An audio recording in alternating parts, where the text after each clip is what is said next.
श्री राधे राधे। नमस्ते सोहर सुनब सवे सासू अपने पतोही के ना जानत यारी अपने पोता के लिए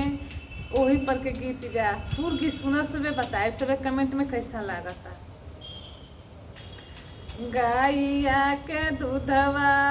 सासू जमावा होत ऊपरा साड़िया काट हो कि ऊपरा साड़िया काट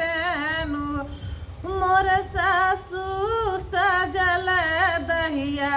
दिली पतोहिया के होरिलवा होइया गोरा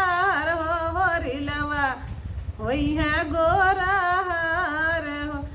ए बहुआर धीरे धीरे खाइया तुझे दाहिया हो पोतावा होइया गोरा हो ललनवा होइया गोरा हो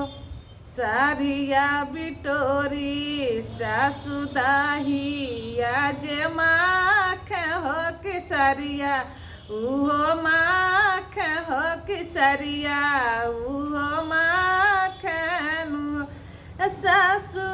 भारी दिहली घिउआ से गगरिया हो होरिलवा तुहरे होई है हो होरिलवा तुहरे होई है न ए बहुआर घिउआ के बटवैबे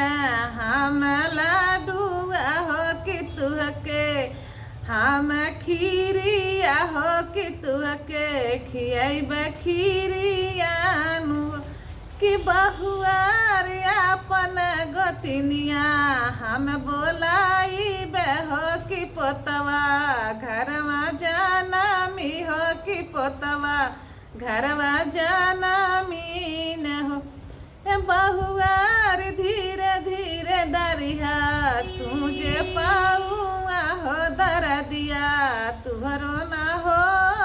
हो दर दिया तुहरे ना हो खैनु ए बहुआर बड़ी हो जतन तुहके काइली हो ललनवा हमरे आई है हो कि पोतवा हमरे आई है हो ए बहुआर हमरे बबुआ के अंसावा हो चिरगवा हमरे होई है हो चिरगवा हमरे होई है नु ए बहुआर अपने बाबा के कान से उतरिया हारावा हो कलमिया ऊ चलाई है हो कलमिया ऊ चलाई है नु ए बहुआर उत होइया सीरी रे साहेबावा हो कि कहाइया